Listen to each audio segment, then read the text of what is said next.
का आरंभ कब से माना जाता है?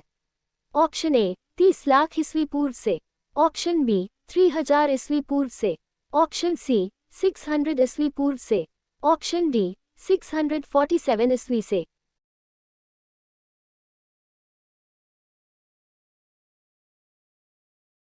Correct answer explanation.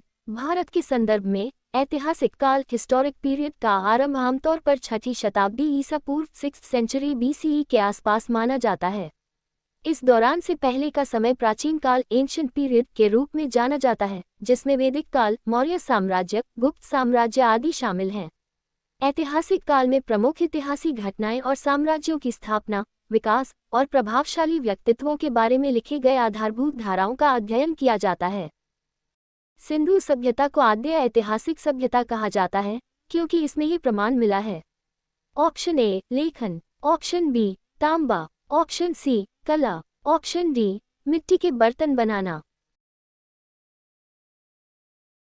Correct answer explanation. सिंधु सभ्यता को आद्य ऐतिहासिक सभ्यता कहा जाता है क्योंकि इसमें लेखन राइटिंग का प्रमाण मिला है। प्राचीन मेसोपोटामिया की तरह यहाँ के लोगों ने भी लेखन कला का आविष्कार किया था। हड़प्पा लिपि का पहला नमूना 1853 में मिला था और 1923 में पूरी लिपि प्रकाश में आई, परंतु अब तक पढ़ी नहीं जा सकी है।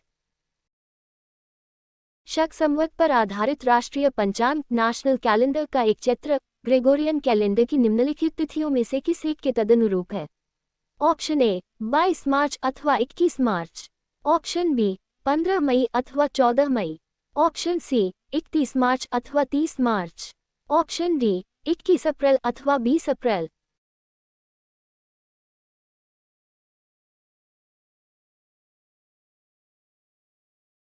Correct answer explanation. शक संवत पर आधारित राष्ट्रीय पंचांग नेशनल कैलेंडर का एक चैत्र ग्रेगोरियन कैलेंडर की 22 मार्च के तदनुरूप होता है। ये दिन चैत्र मास का प्रथम दिन होता है। इस दिन को नए साल की शुरुआत माना जाता है। ग्रेगोरियन कैलेंडर में 22 मार्च ही एक चैत्र के तदनुरूप होता है। किसने इतिहास को प्राचीन, मध्यकालीन और आधुनिक 3 भागों में बांटकर देखने का रिवाज चलाया? Option a Herodotus, option b Cicero, option c Pliny, option d Cellarius. Correct answer explanation. Cellarius का पूरा नाम क्रिश्चियन सेलेरियस था और वही जर्मन ऐतिहासिक और धर्मशास्त्री थे। उन्होंने इतिहास की काल विभाजन की अवधारणा को संगठित किया और इसे प्राचीन, मध्यकालीन और आधुनिक कालों में बांटा। इस विचार ने इतिहास के अध्ययन की विधियों को बदल दिया और ये दृष्टिकोण आज भी प्रचलित है। प्राचीन काल एंशिएंट, मध्यकालीन काल मेडिवल और आधुनिक काल मॉडर्न के विभाजन ने इतिहासकारों को समय की विभिन्न अवधियों के अध्ययन में मदद की, जिससे विभिन्न ऐतिहासिक घटनाओं और उनके प्रभावों को समझने में आसानी हुई। निम्नलिखित में से किसने गुप्त संवत के प्रारंभ के निर्धारण के संबंध में महत्वपूर्ण सूचना दी है? Option a Fahien, option b Hiuen Tsang, option c Al Masudi, option d Al Biruni. Correct answer explanation. Al Biruni एक प्रमुख फारसी विद्वान और इतिहासकार थे जिन्होंने भारत के बारे में व्यापक अध्ययन किया था। उनके लेखन में गुप्त संवत के प्रारंभ के संबंध में महत्वपूर्ण जानकारी पाई जाती है। उन्होंने भारतीय इतिहास, संस्कृति और विज्ञान के बारे में महत्वपूर्ण अवलोकन किए हैं। प्राचीन भारत में इतिहास लेखन की कौन सी महत्वपूर्ण शैली प्रचलित थी? ऑप्शन ए दंतकथाएं, ऑप्शन बी अभिलेख और शिलालेख, ऑप्शन सी नाट्य और काव्य, ऑप्शन डी लोक कथाएं।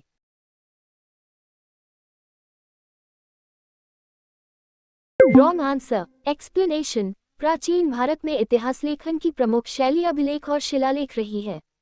राजा अशोक के शिलालेख और स्तंभलेख इसके सबसे बड़े उदाहरण हैं।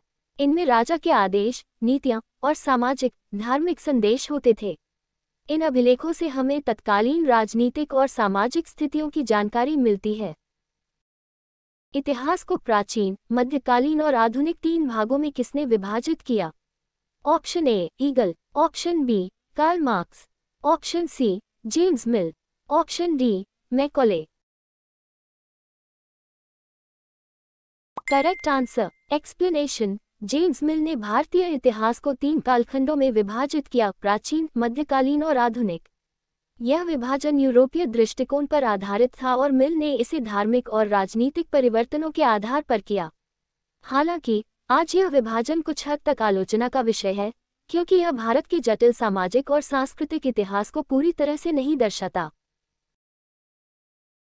इतिहास के समस्त निष्कर्ष युक्तिसंगत साक्ष्यों पर आधारित हैं। ये किसका कथन है?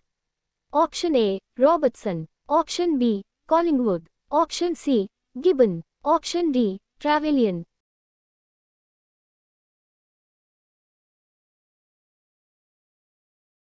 Correct answer explanation. कॉलिंगवुड ने कहा कि इतिहास के निष्कर्ष युक्तिसंगत साक्ष्यों पर आधारित होने चाहिए। उनके अनुसार इतिहास का कार्य केवल घटनाओं को क्रमबद्ध करना नहीं है, बल्कि उनका विश्लेषण करना और उनके पीछे छिपे कारणों की खोज करना भी है। साक्ष्यों पर आधारित विश्लेषण से ही सही निष्कर्ष निकाले जा सकते हैं। बीसी का पूरा रूप क्या है, जिसे तिथियों के साथ प्रयोग किया जाता है? Option A before Christ, option B British century, option C before current, option D before century. Correct answer explanation. BC का पूरा रूप बिफोर क्राइस्ट है, जिसका अर्थ है ईसा मसीह से पहले। इसे तिथियों के संदर्भ में प्रयोग किया जाता है जब किसी घटना को ईसा मसीह के जन्म से पहले की तिथि दर्शानी होती है। बीसी का उपयोग तिथि निर्धारण में प्राचीन काल से होता आ रहा है और यह पश्चिमी कैलेंडर प्रणाली का हिस्सा है। इतिहास अतीत और वर्तमान के बीच एक अंतहीन वार्ता है। ये किस इतिहासकार का प्रसिद्ध कथन है? ऑप्शन ए ईस्वी H Carr, option B A J Toynbee, option C Karl Marx, option D George सेंटायना।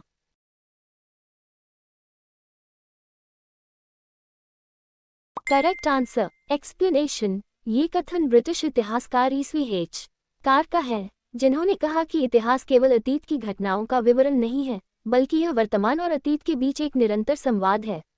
इसका अर्थ है कि इतिहास के अध्ययन से हम न केवल अतीत को समझते हैं, बल्कि उससे हम अपने वर्तमान और भविष्य की दिशा भी निर्धारित कर सकते हैं।